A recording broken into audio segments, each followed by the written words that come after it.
Hello everyone, welcome to my channel. Yummy yummy chole bhature ఎలా చేయాలో చూద్దామా. నేనైతే నైట్ వైట్ శనగలు అనేవి నానబెట్టానండి నైట్ పడుకునేటప్పుడు.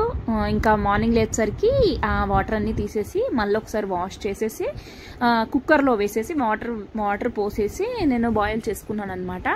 సో నైట్ నానబెట్టుకుంటే సరిపోతుంది అనమాట వీటిని, ఎందుకంటే ఇవి పెద్ద శనగలు కదా, సో నానితేనే కొంచెం ఈజీగా ఉడుకుతాయి అనమాట.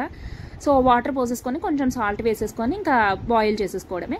నెక్స్ట్ అయితే మనము భటూరేకి ఏం చేయాలో చూద్దాం. మైదా పిండి తీసుకున్నాను. మైదా పిండిలో కొంచెం సోడా వేసుకోవాలన్నమాట.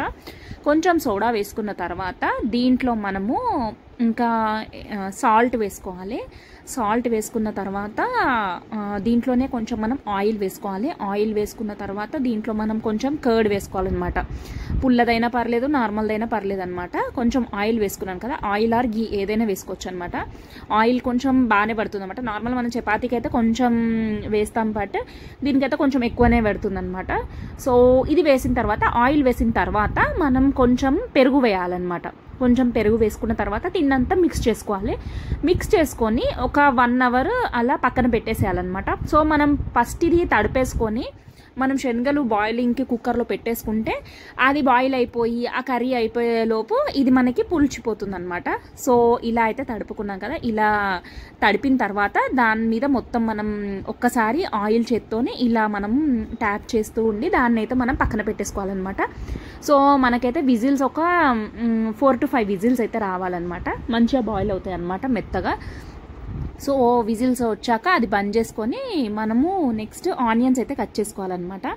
ఆనియన్స్ అయితే కట్ చేసుకొని ఇలా క్యూబ్స్ లాగా కట్ చేసుకొని మనం గ్రైండ్ చేసుకోవాలన్నమాట. నెక్స్ట్ ఇంకొక బౌల్ తీసుకొని దాంట్లో మనము కాజు అనేది నానబెట్టుకోవాలన్నమాట. ఏంటి అంటే కొంచెంసేపు నానబెట్టుకుంటే మనకి ఈజీగా గ్రైండ్ అయిపోతాయి అంతే. బట్ నానబెట్టుకోకుండా ఏం పర్లేదు, బట్ నానబెట్టుకుంటే ఈజీగా గ్రైండ్ అవుతాయి అనమాట. సో మనకి ప్రాసెస్ అయిపోయేలోపు అది నానిపోతుంది ఒక 5 to 10 minutes. సో ఇదైతే ఆనియన్స్ అయితే నేను గ్రైండ్ చేసేసాను. ఒక ప్యాన్ తీసుకొని మనం ఆయిల్ వేసుకోవాలి. ఆయిల్ వేసుకున్న తర్వాత దీంట్లో మనం మసాలా ఐటమ్స్ వేసుకోవాలన్నమాట. దాల్చిన చెక్క, ఇలాచి, అలాగే చెక్క, ఇలాచి, లవంగం, ఈ 3 వేసుకోవాలన్నమాట. ఈ 3 వేసుకున్న తర్వాత మనము గ్రైండ్ చేసి పెట్టుకున్నాం కదా ఆనియన్ పేస్ట్ కూడా దీంట్లో వేసుకోవాలన్నమాట. ఇవి కొంచెం ఫ్రై అయిపోయిన తర్వాత మనము ఈ పేస్ట్ వేసుకోవాలి. నార్మల్గా ఏంటి అంటే చోలే భటూరే అంటే ఈజీయే, మనం చేసుకోవాల్సిన చోలే అనేది ఉండాలి. అలాగే దీనికి ఏంటంటే చోలే మసాలా అయితే టేస్ట్ బాగుంటుంది అనమాట. నార్మల్గా చోలే మసాలా లేకున్నా గరం మసాలా కూడా వేసుకోవచ్చు, బట్ చోలే మసాలా వేసుకుంటే ఆ ఫ్లేవర్ వస్తుంది అనమాట, బాగుంటుంది. సో ఆనియన్ పేస్ట్ అయితే వేసుకోవాలి. ఆనియన్ పేస్ట్ వేసుకొని ఇది అయితే పచ్చివాసన పోయే వరకు మనమైతే దీన్ని అయితే ఫ్రై చేసుకోవాలన్నమాట.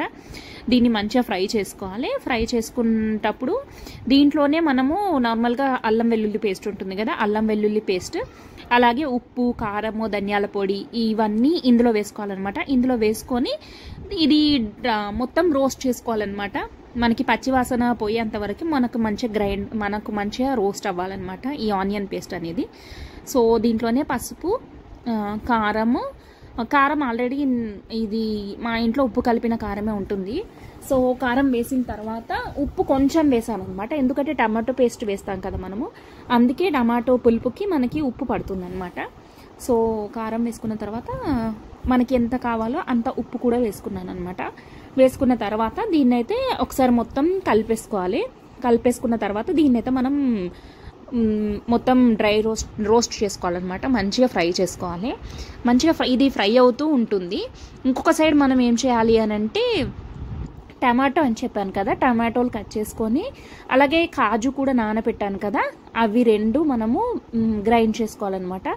ఇన్ని టమాటోలు తీసుకున్నాను నేను. ఈ టమాటోలన్నిటిని కట్ చేసుకున్నాను. ఎలా కట్ చేసుకున్నా పర్లేదు, ఎందుకంటే గ్రైండ్ చేస్తాం కాబట్టి. దాంట్లోనే కాజు వేసుకున్నాను అనమాట. కాజు వేసుకొని మనం పేస్ట్ లాగా రెడీ చేసుకుంటే ఇలా చిక్కగా రెడీ అవుతుంది అనమాట, మనం కాజు వేసాం కాబట్టి. దీన్ని మనము ఆనియన్స్ కొంచెం ఫ్రై అయిపోయిన తర్వాత ఈ టమాటో పేస్ట్ అనేది దీంట్లో వేసుకోవాలన్నమాట. ఈ టమాటో పేస్ట్ అంతా వేసేసుకున్న తర్వాత కొంచెం వాటర్ పోసేసుకొని దీన్నంతా మిక్స్ చేసేసుకోవాలన్నమాట. ఒకసారి మిక్స్ చేసుకొని మొత్తం దగ్గరకు వచ్చేలాగా చూడాలన్నమాట. సో ఇదంతా టమాటో పేస్ట్ వేసుకున్నాను కదా, వేసుకున్న తర్వాత ఇదంతా దగ్గరకు వచ్చేలాగా మనం కలుపుకోవాలన్నమాట. నార్మల్గా ఈ చోలేకి చపాతీ అయినా తినచ్చు. ఇంకేంటి అంటే నాన్ రోటీ ఉంటుంది కదా, అది కూడా చాలా బాగుంటుంది అనమాట. సో ఇది ఇలా కలుపుకున్న ఈలోపు మనకి విజిల్ పోయిందనమాట. సో ఇలా మెత్తగానైతే బాయిల్ అయిపోయాయి చోలే అనేవి. ఇలా మెత్తగా బాయిల్ అయిపోయినాయి. ఏం చేయాలంటే కొన్ని అయితే స్ట్రెయిన్ చేసుకోవాలి. మనం ఇవన్నీ స్ట్రెయిన్ చేసుకోవాలి. స్ట్రెయిన్ చేసుకున్న తర్వాత ఈ స్ట్రెయిన్ చేసుకున్నవి కొన్ని మనము పక్కన పెట్టేసుకొని ఇలా మ్యాష్ చేసుకోవాలన్నమాట. కొందరు పొటాటో వేస్తారు, బట్ నేనైతే కొన్ని ఇలా మ్యాష్ చేసి కొన్ని ఏమో యాజ్ ఇట్ ఈజ్ అలానే పెడతానమాట. సో ఇది కొంచెం మగ్గించుకున్న తర్వాత ఇవి మ్యాష్ చేసుకున్నవి ఉన్నాయి కదా, మ్యాష్ చేసుకున్నవి అవన్నీ వేయాలన్నమాట. ఇప్పుడు టేస్ట్ చూసుకోవాలి మనము. టేస్ట్ చూసుకుంటే ఇంకా నాకు కారం పడుతుంది అనిపించింది. సో కారం వేసాను. కారం వేసిన తర్వాత నేను చోలే మసాలా అని చెప్పాను కదా, ఆ చోలే మసాలా కూడా వేసాను అనమాట. వేసిన తర్వాత ఇంకా దీన్నంతా మిక్స్ చేసుకోవడం అనమాట. యాక్చువల్లీ ఆ రోజు కూడా మేము బటూరే కొంచెమే చేసాము, నానే చేసుకున్నాను అనమాట. ఎందుకంటే నాన్ కూడా రెసిపీ బటర్ నాన్ ఉంటుంది కదా, నార్మల్ నాన్ అయినా బటర్ నాన్ అయినా దాని కూడా పిండి ఇలానే అనమాట, సేమ్ పిండి.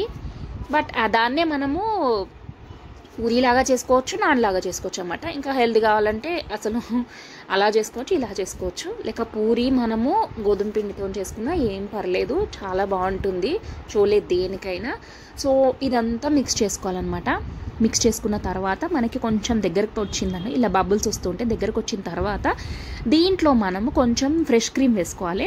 ఫ్రెష్ క్రీమ్ ఇంకా నాకు ఇంట్లో మీగడ ఉందన్నమాట, ఫ్రెష్ మీగడ ఇంట్లో ఎప్పుడు స్టోర్ చేసి పెడతాం, దాని నుండి నెయ్యి చేస్తానన్నమాట. సో ఆ ఫ్రెష్ క్రీమ్ అనేది మీగడ అనేది మిక్స్ చేస్తానన్నమాట. ఆ టెక్స్చర్ అనేది బాగుంటుంది, టేస్ట్ చాలా బాగుంటుంది అనమాట. ఇదంతా మిక్స్ చేసేసుకొని ఇంకా మనము దగ్గరకు వచ్చిన తర్వాత ఆఫ్ చేసేసుకోవడమే అనమాట. మనకైతే చోలే కర్రీ రెడీ అయిపోయింది. సో ఇది ఇలా చూడండి ఎట్లా బల్జ్ అయిపోయిందో, ఇలా ఉబ్బిపోయింది కదా, దాన్ని మనం చేసేసుకొని ఫ్రై చేసేసుకొని పూరీలు ఇంకా లాగించేయడమే. యమ్మీ యమ్మీ చోలే భటూరే అయితే రెడీ అయిపోయిందనమాట. నా ఈ వీడియో మీకు కనుక నచ్చినట్టయితే ప్లీజ్ లైక్ చేయండి, షేర్ చేయండి, అలాగే నా ఛానల్ని సబ్స్క్రైబ్ చేసుకోండి.